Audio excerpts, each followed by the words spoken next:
Това са част от моите форми за втасване, които използвам вече дълги години в практиката си. Те са изработени от различни материали, имат разнообразни форми и въпреки интензивната им употреба, все още са в отлично състояние. Днес ще ви разкажа как успях да ги съхраня така през годините. Отговорът е много лесен – с правилно отношение, грижа и внимание. Първото и най-важно нещо е, че никога не поставям тестото директно във формите.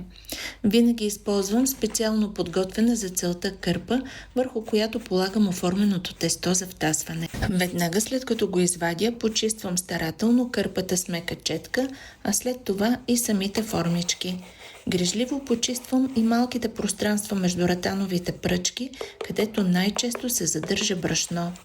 Ако остане там, то може да задържи влага и с времето да създаде условия за развитие на плесени. След почистването подреждам формите една върху друга и ги поставям в близост до печката. Грижата за формите за втасване не е второстепенна задача. Тя е част от дългия път към хляба и от уважението към процеса.